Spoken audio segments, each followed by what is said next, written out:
നേരത്തെ വരണേ. പിന്നെ നേരത്തെ വരാതെ നിന്നെ ഇവിടെ ഒറ്റയ്ക്കാക്കിട്ട് എനിക്ക് സമാനം ഉണ്ടോ? വരട്ടെ.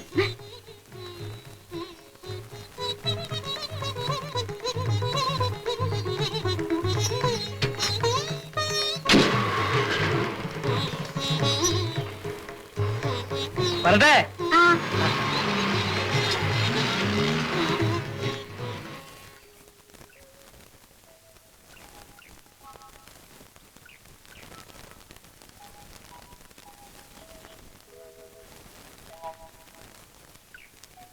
ശരിയാ, എങ്ങനെങ്കിലും ഇങ്ങനെ ശ്രദ്ധയപ്പെട്ട കാര്യം ചെയ്യിച്ചു.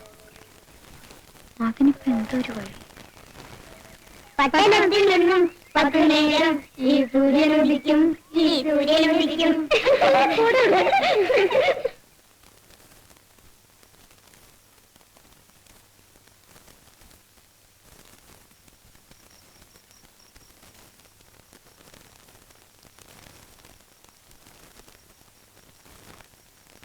ചേച്ചി ഉറങ്ങിയോ? ഇല്ല, അച്ഛനും അമ്മയും ഉറങ്ങിയോ നോക്ക്.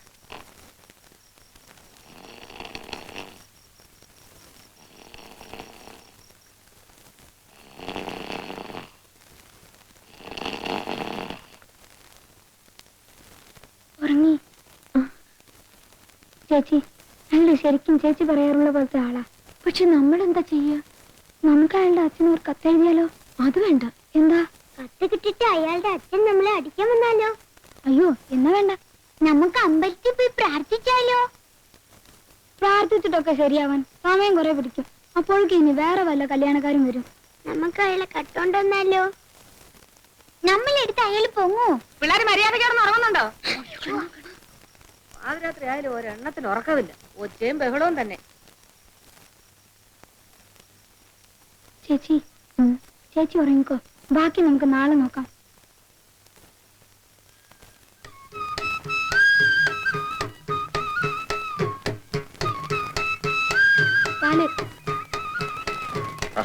എല്ലാരും മുണ്ടൊക്കെ എടുത്ത് വലിയ സ്റ്റൈലിലാണല്ലോ.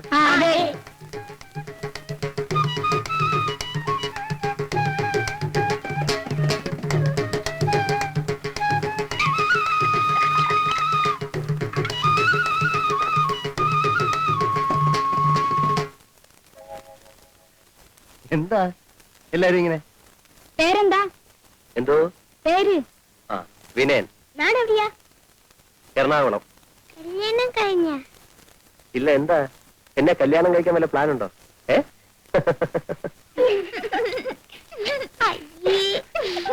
വീട് വലിയ വീടാണോ?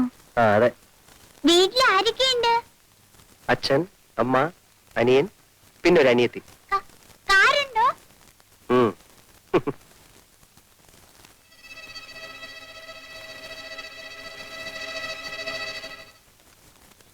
നിങ്ങളെ കല്യാണം ആലോചിക്കാൻ എന്താ വഴി? ആർക്കാ? അതിന് ഒരു സൂത്രമുണ്ട്. എന്താന്ന് വെച്ചാലേ,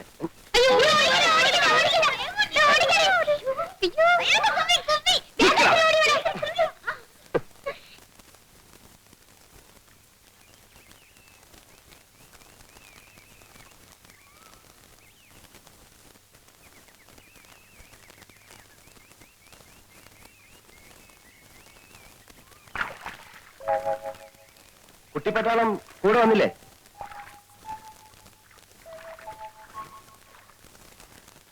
പേരെന്താ? പേരില്ലേ? എന്താന്നാ ചോദിച്ചത്? രാധയുടെ കാരണവന്മാര് രാവിലെ കല്യാണാലോചിച്ച് വീട്ടിൽ വന്നിരുന്നു. നിങ്ങളുടെ നാട്ടിലൊക്കെ കുട്ടികളാ കല്യാണാലോചിക്ക? അങ്ങനെയാണെങ്കിൽ പിന്നെ രാധ മാത്രമായിട്ട് എന്തിനാ പോരായിരുന്നത്? അവര് ചോദിച്ചതിനൊക്കെ ഞാൻ മറുപടി പറഞ്ഞിട്ടുണ്ട് കേട്ടോ. ഇനി എന്തെങ്കിലും അറിയണേ ചോദിക്കാ, പറയാം. ഏയ്,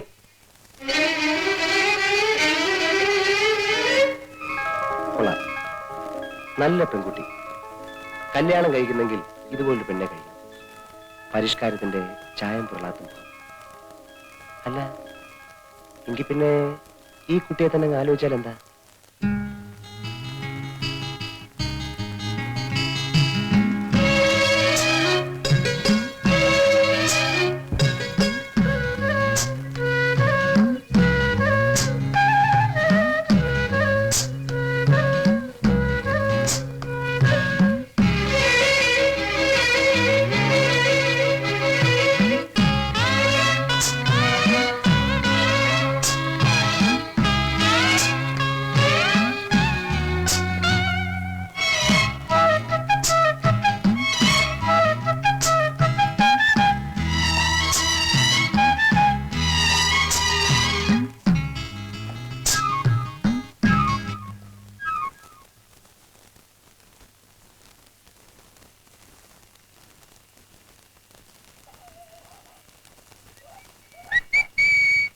ആരാത്?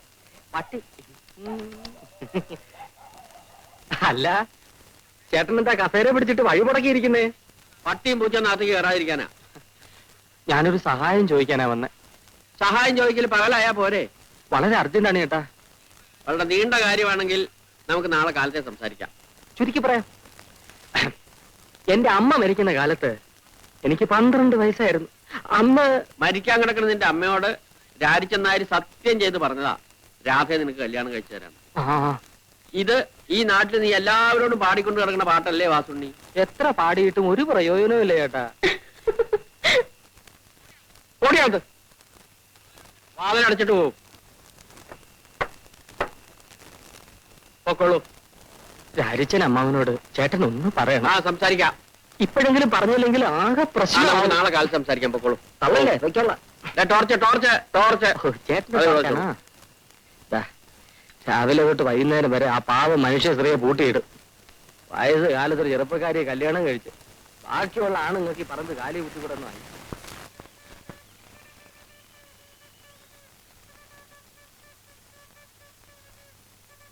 പാല്. നിങ്ങൾ തനിച്ചുള്ള അതെ, ചേച്ചി എന്തി? ചേച്ചി വീട്ടിലുണ്ട്. എന്താ വരാത്ത? ചേച്ചിക്ക് നാണം. നാണോ? എന്തിനാ? എന്തിനാന്ന് ഞങ്ങൾക്ക് അറിയില്ല. എന്നാലേ ചേച്ചിയോട് ഒന്ന് ഇങ്ങോട്ട് വരാൻ പറയോ? പറഞ്ഞാലും ചേച്ചി വരില്ല. അതെന്താ? നാണം.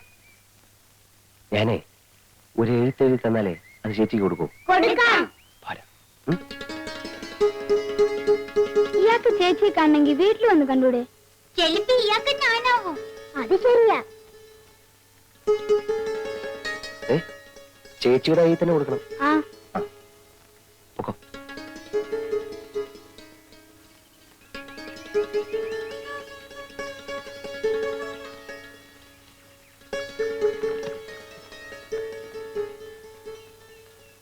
പ്രിയപ്പെട്ട രാധേ, പ്രിയപ്പെട്ട രാധേന്ന്. വളരെ അത്യാവശ്യമായി ഒന്ന് കാണണം, വരുമോ എന്ന് ഞാൻ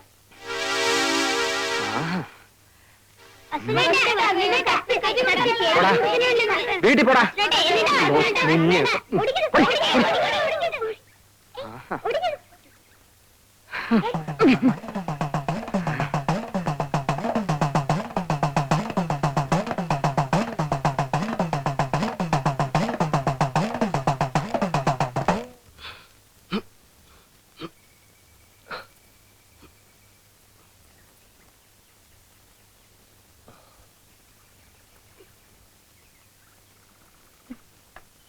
ചേച്ചി, അയാള് ചേച്ചിക്ക് ഒരു കത്ത് എഴുതുന്നു. എന്നിട്ട് എവിടെ? വഴിക്ക് വെച്ച് വാസുണ്ണീട്ടും വാങ്ങിച്ചു. നിങ്ങൾ എന്തിനാ കൊടുത്തത്? കൊടുത്തതല്ല, എന്റെ തട്ടിപ്പറിച്ചതാ. തട്ടിപ്പറിക്കാൻ എന്തിനാ സമ്മതിച്ചു? വേഗം പോയി വാങ്ങിട്ട് വാ. ഇല്ല, പോടാ.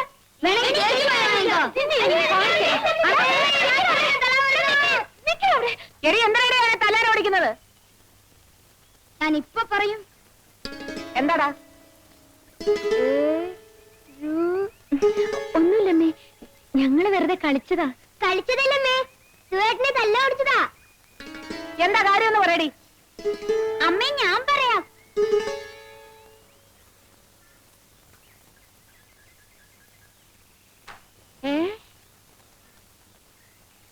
ഇവിടെ വാടി.